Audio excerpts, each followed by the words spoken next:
But the housing market is starting to show signs of instability.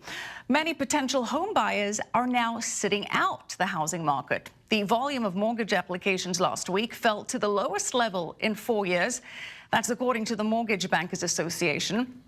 And only 13% of Americans say that they plan to buy a home within the next 12 months, marking the third straight quarter in which fewer people expect to become home owners. That is according to the National Association of Home Builders. And home prices rose at the slowest pace in nearly 2 years in August. That's according to the latest S&P CoreLogic Case-Shiller report. And famed economist Robert Shiller, whose research helped develop the index, says that the housing market now reminds him of 2006, just before home sales fell off a cliff. Joining us to discuss is David Dworkin. He is the CEO of the National Housing Conference.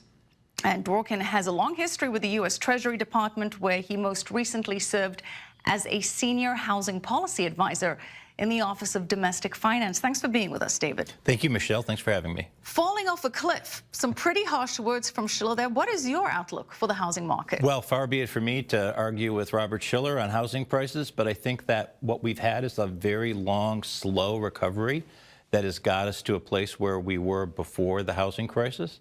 And we're likely to see a plateau at this point. I don't think there's a cliff here, but we're probably not going to see housing appreciation. There's still a lot of defects in the housing market going back to the housing crisis that haven't been fixed yet.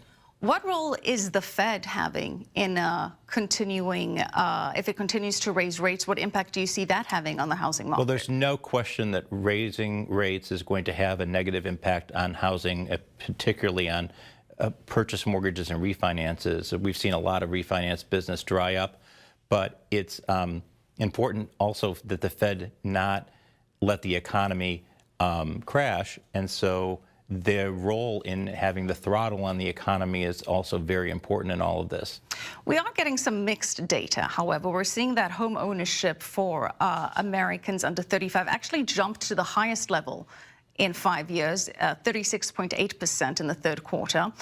And that it's attributed to higher wages. Now, that is still below the historical norm of 40% for that age range, but it is an encouraging data point. It is, and millennials were very slow to come back into the market. We're seeing them now at a place where they can't put it off any longer. You know, when you're in your two-bedroom apartment or your one-bedroom apartment and the second child comes, it's time to get a house.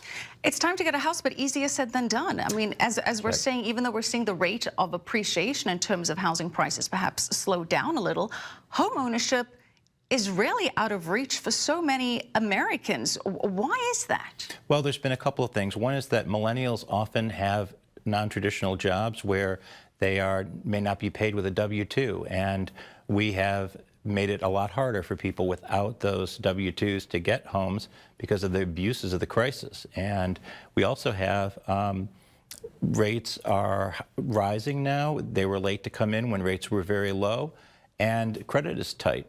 You know, part of the American dream was home ownership, and it seems as though it's less and less attainable in the U.S. It's now on the low end in the developed world in terms of the percentage of homeowners in the country. But you think that this is an area that there could be some bipartisan success? Absolutely. I think we've seen a lot of members of Congress on both sides of the aisle hearing from their constituents, not just about extremely low-income people who we need to help, but there's a continuum from renters and home buyers. It's all very related. And they're hearing people say, why am I still living with my parents? Or why can't I afford to buy a home? Or how am I going to afford my home ownership costs when I don't have retirement savings? And so members of Congress from both parties are hearing about this, and they're coming back to Washington. We're actually going to be having a conference with many of them in a couple of weeks in Washington, D.C., to talk about what are some bipartisan solutions. So what are some of the proposed solutions that you think could gain traction? I think one thing is we should stop thinking about home ownership and renting as a zero-sum game, because when we have lower home ownership, we have more renters, and we have more renters, we have higher rents. So they're very tied together.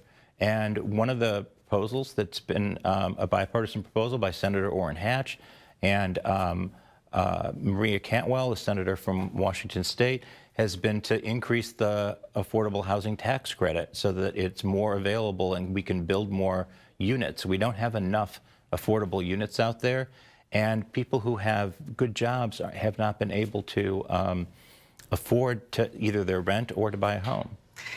David, some would argue that it was the government involvement in the form of Freddie Mac and Fannie Mae that actually helped bring on the subprime crisis, and are reluctant to see too much government involvement in a free market. What do you say to that? Well, I think that the problem with Fannie Mae and Freddie Mac wasn't that they caused the crisis, it's that the reason they were created and given the benefits they were was to avoid a crisis and help prevent it, and they did not do that. But they were basically the last lemmings to jump off the cliff, and we've got to resolve the problems in our secondary mortgage market. We've got to take Fannie and Freddie out of conservatorship and make them work for the American people again. Let's hope that happens. Thank you so much for being with us, David Dworkin. Appreciate your insight. Thanks for having me.